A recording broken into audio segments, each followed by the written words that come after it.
Hello everybody, it is Mike Levin on Saturday, May 14th, 2022, and it is true. I am odd.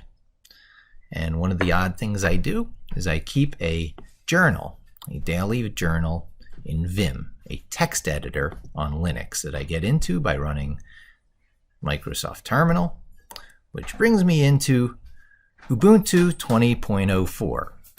Full screen for lots of focus. And then I type ./all.sh, which loads my personal journal and a number of other journals that I can cycle through in the other Vim buffers. But the important one right now is my private journal, because I'm going to show you something you're not going to get from anywhere else. Now, very few people are actually ever going to need this because they're having the same problem as me. But my problem right now is that when I'm in Vim and I use the scroll, if you have a mouse, if you do the scroll in the mouse, but the trackpad two-finger scroll will do it too. If you've jumped around in a large file, like I'm about to do by hitting Shift-G, you've reached the end. This is 250,000 lines of text down in my journal. At the bottom of the journal, I'm up to about 248,000 lines of text in my journal since I started keeping it a few years ago. I'm going to jump back up to the top with GG and smoosh on J a few times to get back down to my last entry. Now I'm going to show you the problem. If one were to scroll now, you see the bottom at the top. It like wraps around. Now the reason for this is not anything having to do with Vim, my text editor, because I actually have the mouse features turned off. The mouse is not supposed to do anything very deliberately, so I can do this click drag and get an operating system copy, right? This is very important to me. So now if I go to somewhere else and I run, say, I don't know, Notepad,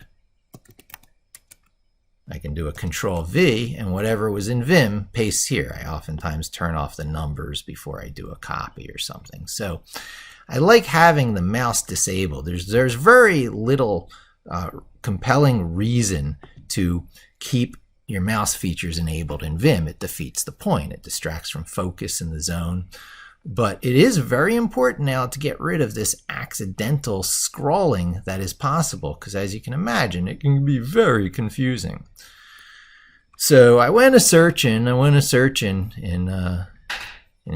the Edge, and I do things like, Vim disable mouse scroll. And you're going to find tons of advice. These are Stack Overflow and super user pages I have been to that give advice about, all these things that you do in your vimrc. They're Vim solutions, right? Different things that'll control your mouse wheel behavior while generally either turning on the mouse support in Vim and selectively turning off scroll wheel stuff, or the overall turning off of your mouse so that the scroll wheel itself won't work. None of these are acceptable because I want the mouse to work. I need that click drag highlighting thing for the copy stuff that's built in. That's another setting, and maybe I'll do a separate video on that, how to have click drag in a single move copy from Vim. But it occurred to me that what's really happening here has to do not with Vim, but with the Windows Terminal software I'm using. What Windows Terminal software? It doesn't even look like I'm using special software here, but honestly, there's some Microsoft software that almost everyone should have on their machine, in addition to Windows Subsystem for Linux that's making Linux possible. But you go to the store, the Microsoft App Store, and then you search in the store, usually for just Terminal will do it, because it's so popular these days. Anyone going the old school route on new hardware is going, you can see I did it recently, Windows Terminal. This is the software I'm using, Windows Terminal Preview. So when you see me over here in one of these, Vimy old schooly text windows, it's really Windows Terminal preview, so I get the latest features. There's also Windows Terminal that is not the preview. It'll be somewhere around here. I don't know.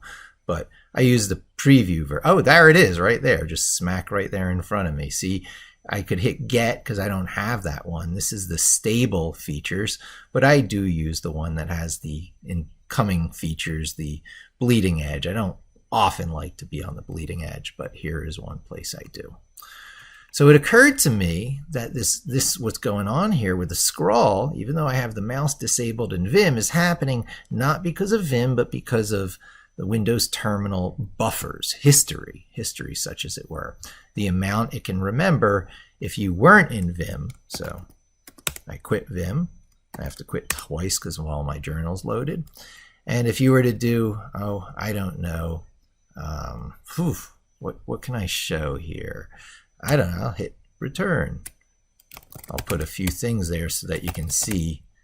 Okay, and so now you can scroll back up and see what was back there. You can even see a bit of my Vim journal. This is, you know, nice sometimes when you want to see, oh, what was on my command line back up there.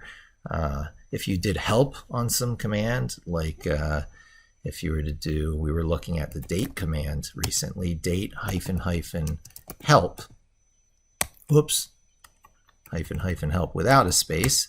You know, it scrolls stuff by and it's useful to scroll up, but it's not necessary because you can just as easily, almost as easily, do date -- help and then pump the output to less.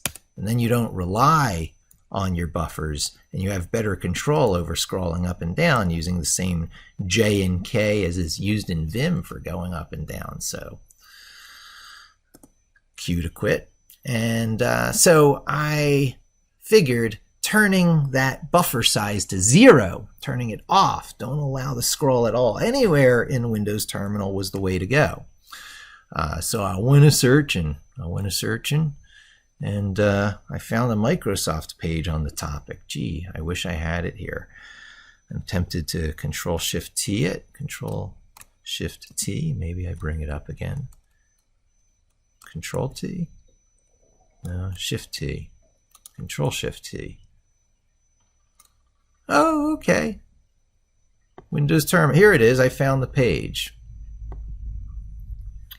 So on this Microsoft page right here, and I'll go into my Vim journal again. I'll go in with my Alt command. There it is. I'll do a Control F to jump down.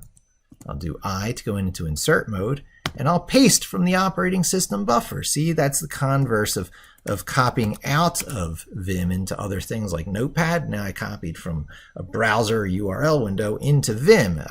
It's all very natural and easy. And it showed me this history size here. This is a page that talks about the advanced profile settings in Windows Terminal. So, So when I started out with Windows Terminal, there was no user interface for settings. You can go, settings, where's settings? Well, I happen to have this full screen. So doing Control F11 is the universal Microsoft way of getting out of full screen mode.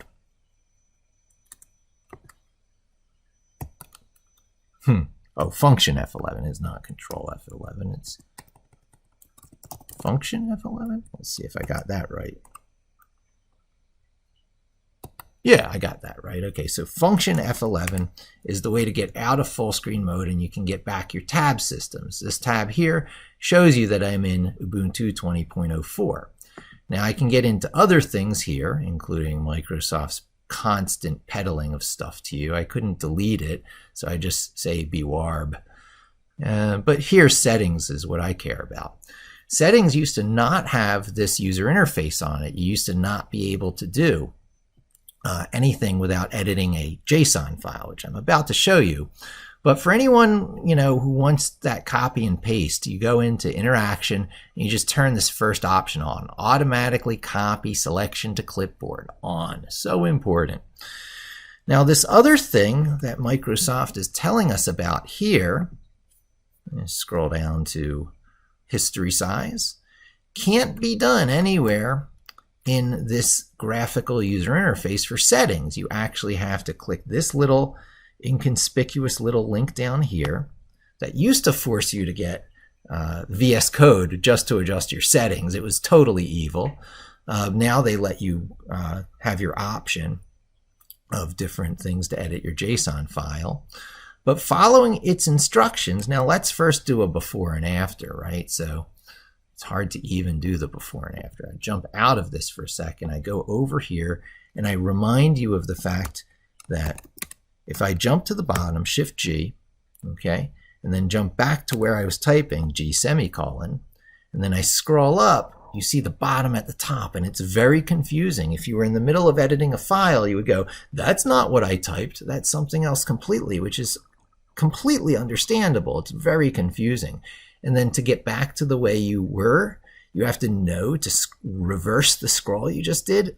Completely unacceptable. So that's the before. I go to settings. I hit open JSON file.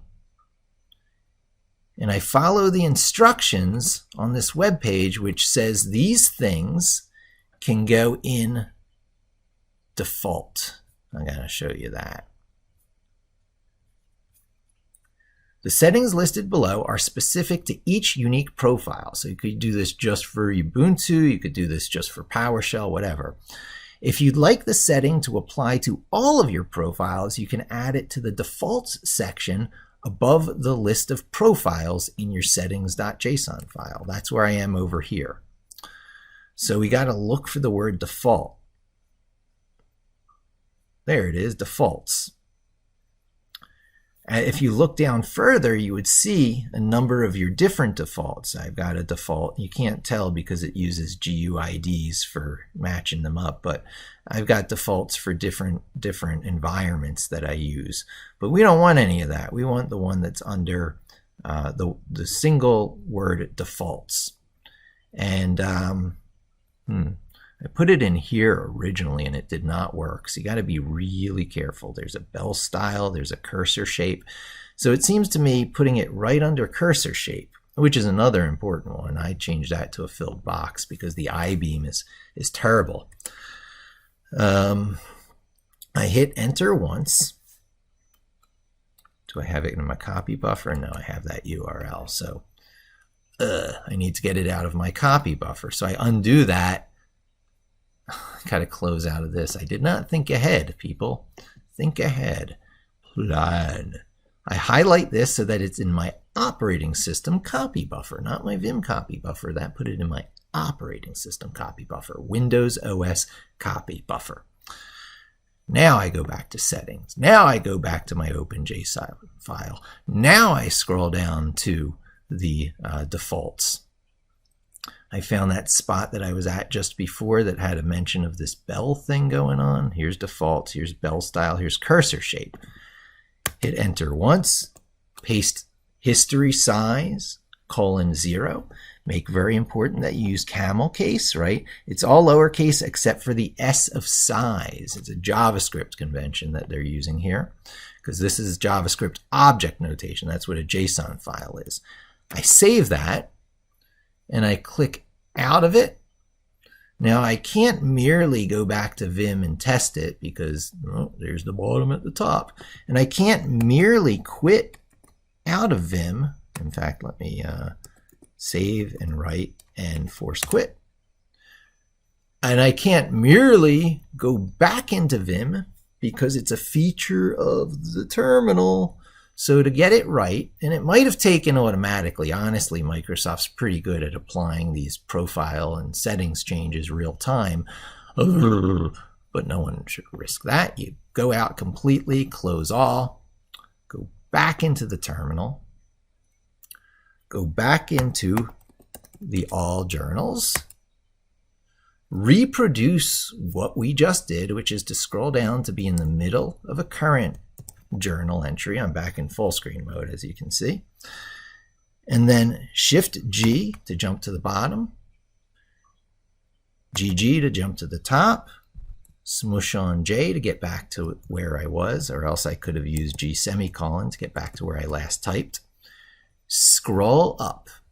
Can't scroll up. I wish I could show you my hand, but I am scrolling up and it is not throwing things off. Likewise, if I were in the terminal here and I were to go date help and it scrolls off screen, I can't scroll up. Yeah, so it's like, oh, what are you going to do? Well, get into good Linux/Unix habits. Pipe it to less. It used to be pipe it to more, but for, I don't know, the past 30 years or something, it has been piping it to less. So now you can do Control F, all the same keys, and Control B, all the same keys in Vim work in more or less. And you can use J and K to scroll up and down. You don't need operating system buffers in your terminal, ladies and gentlemen. It's actually a bad idea. It interrupts the flow of Vim.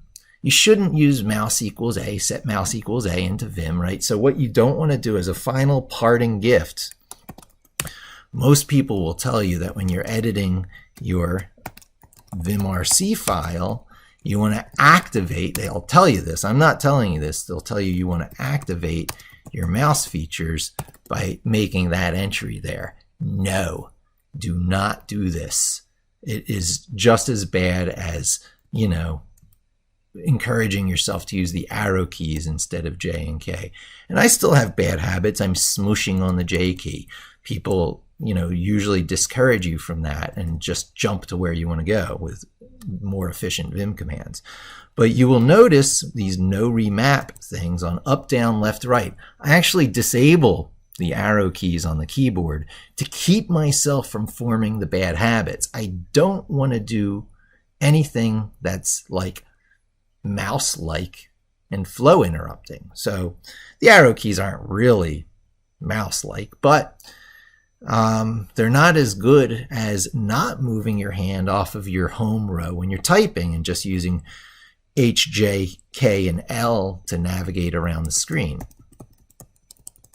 Right. So anyway, that's the bonus. I'll get out of my vimrc file, and you know, that's banking a win, right? That is everything I wanted to show you today and a little bit more, and something you won't get from anywhere else. You'll only get that here from me. Thank you, ladies, gentlemen, and other gentlemen and others. And talking about smushing, don't forget to thumbs up and subscribe. Subscribble. I'll show you my my macros. Ampersand S, subscribe, right? Just, yeah. Lots of Vim tricks coming up. I love Vim. I love Vim. It's life-changing. And it can be life-changing for you as well. Even if you're a Windows person, one of the best favors you can do for yourself in life is to get the Windows subsystem for Linux onto your machine and start using Linux, Ubuntu 20.4 at the time of this video, full screen, and you know, start making the transition to some old school stuff that'll never go away. It'll make you obsolescence proof in the technology industries, and it'll give you other various cool abilities like being able to keep a journal for life with one text file. Challenged you to do that on Microsoft Word or Google Docs or anything. Anyway, that's enough. 20-minute video. Thanks for joining me. Hope to see you again soon, and don't forget to subscribe.